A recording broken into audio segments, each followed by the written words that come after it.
Politique africaine entre démocratie et irrégularité, c'est le thème de ce mini-débat convainc-moi sur Matin d'Éden de ce jour. Évidemment, un thème qui vient bien à propos, malheureusement, précisons-le quand même, puisque sur le continent, justement, les nombreuses irrégularités se font remarquer. On va dire la toute dernière étant celle intervenue il y a 2 semaines, oui, jour pour jour d'ailleurs, puisque c'était le lundi. Donc, que ce coup d'État est intervenu en République du Burkina Faso, justement pour parler de ces nombreuses irrégularités sur le continent et sur la situation de la démocratie et donc la politique africaine, les réponses du continent par rapport à tout cela. Nous recevons sur ce plateau Claude Tingbe Azalou, qui est socio-anthropologue. Pour faire court. Pour faire court, tout Bienvenue. simplement. Bienvenue. Merci et bonjour à toutes et à tous. Un plaisir pour nous de vous retrouver sur ce plateau. Un plaisir partagé aussi. Alors, le 35e sommet de l'Union africaine s'est achevé ce week-end et au détour justement de ce sommet, nombre de questions d'actualité sur le continent ont été abordées, au rôle desquelles la question liée donc aux irrégularités, tenant compte de la démocratie et des coups d'État, j'en parlais tout à l'heure. Du coup, notre discussion de ce matin vient bien à propos.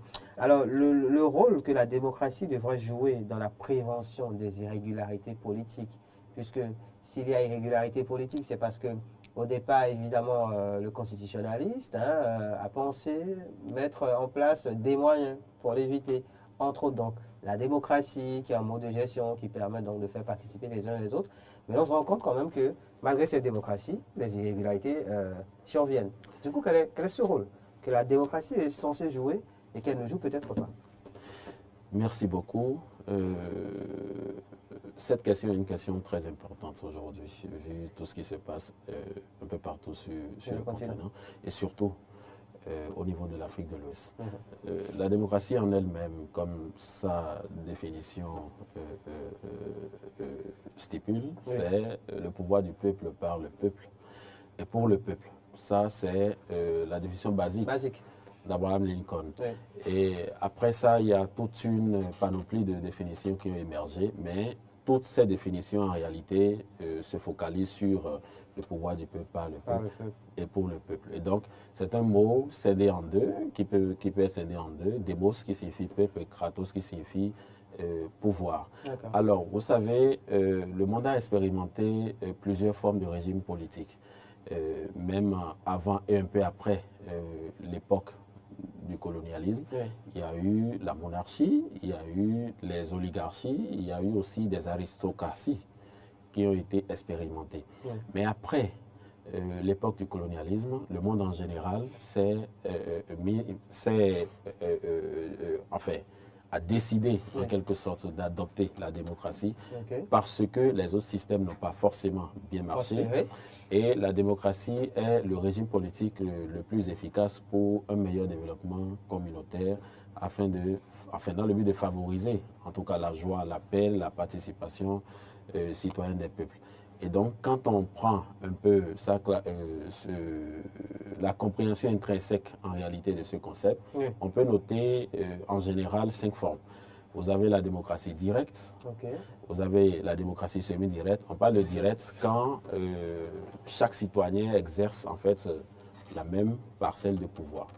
Et c'est une forme de démocratie qui était utilisée entre-temps dans la Grèce antique. Et selon Jean-Jacques Rousseau, c'est la démocratie c'est la forme de démocratie qui répond au mieux, en réalité, au sens intrinsèque même du mot. Du mot démocratie. Voilà. Ensuite, après cette démocratie directe, vous avez la démocratie semi-directe, dans laquelle une majorité de la population exerce ce qu'on appelle le veto populaire, qui se prononce sur certains faits, sur les votes de certaines lois et autres, et qui organise des référendums. Ensuite, vous avez la démocratie représentative, libérale et populaire.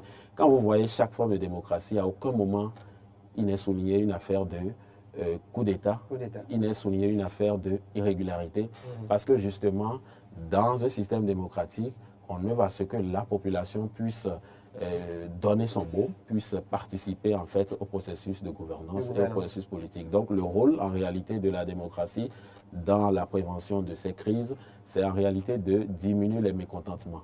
Diminuer les mécontentements au niveau des sociétés pour que les populations puissent se réjouir de participer au processus de gouvernance et de développement de leur pays. D'accord. Vous développiez tout à l'heure donc les nombreuses formes de démocratie qui existent. J'ai envie de vous faire cette question. Sous quelle forme est-ce que cette démocratie existe sur le, on va dire sur le continent, dans la sous-région et à proprement parler, par exemple, au Bénin? Oui, dans la sous-région. Pour digresser un peu. Hein. Bon. Mais bon.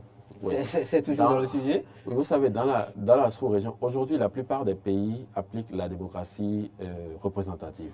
C'est-à-dire c'est une démocratie dans laquelle le peuple n'exerce pas directement un pouvoir. Le peuple choisit des gens qui représentent, enfin, qui les représentent, et ces gens ont des mandats, qu'ils soient chefs d'État, qu'ils soient députés, qu'ils soient chefs quartier, chefs d'arrondissement, maires, etc. Et donc c'est dans cette logique que la plupart des pays, et même le Bénin, aussi appliquent cette démocratie représentative. Après, la plupart des pays au niveau de la zone ouest africaine aussi appliquent la démocratie libérale. Et le Bénin l'applique aussi. Dans la démocratie libérale, vous avez une liberté d'association. Aujourd'hui, vous avez beaucoup d'organisations de la société civile au Bénin et aussi un peu partout dans les autres pays voisins. Vous avez aussi un multipartisme. Vous avez aussi, par exemple au Bénin, des partis qui sont de la mouvance, vous avez des partis qui sont de l'opposition. Et dans les autres pays même, il y en a, enfin, il y a des partis qui sont entre, des fois, opposition et mouvance. Comme un peu en France.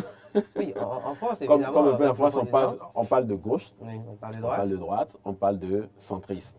Donc, il y a cette démocratie libérale qui est appliquée par plusieurs populations. Il y a aussi la démocratie populaire que le Bénin a longtemps aussi appliquée, qui est basée sur les principes de Marx et de Lénine, qui permet une grande participation en fait, des peuples au processus politique. D'accord. Du coup, on se rend compte que oui, on peut procéder à un mixte en fait de ces formes de démocratie. Et c'est un peu ce à quoi on assiste sur le continent.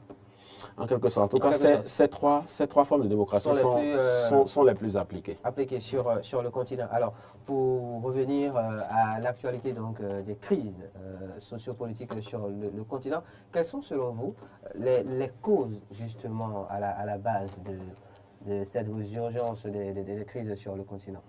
Merci. Je pense que les causes, on va parler des causes citées par les sociétés, qui vivent ces situations, et même par les couches qui ont fait ces irrégularités. Premièrement, oui, les juntes ou bien les pouvoirs étrangers. Il y en a qui n'aiment pas qu'on parle de juntes. D'abord, ils ont parlé du problème de sécurité, donc des attaques djihadistes. Et ça, c'est un problème qui a été commun, aussi bien au Burkina Faso qu'au Mali. Et donc, à un moment donné, malheureusement, ces couches ont pensé que leurs élites n'avaient plus les capacités de les défendre. Et malheureusement, ils sont tombés dans ces irrégularités. Aussi, quand on entend un peu les couches sociales de part et d'autre, on a l'impression qu'il y a une certaine perception condominium et de crétinisme, que en fait, ces sociétés-là, ces couches, ont malheureusement vis-à-vis de leur État. C'est-à-dire quoi? Il y a des couches sociales qui pensent en réalité que leur État n'est pas en réalité souverain, qui soupçonnent d'autres puissances d'autres puissances en fait sur la gestion de leur État. Et notamment, il y a même eu des sentiments anti-français qu'on a observés un peu partout au niveau de... Le cas malien étant le plus prononcé. Voilà. Et donc, ils ont parlé, certains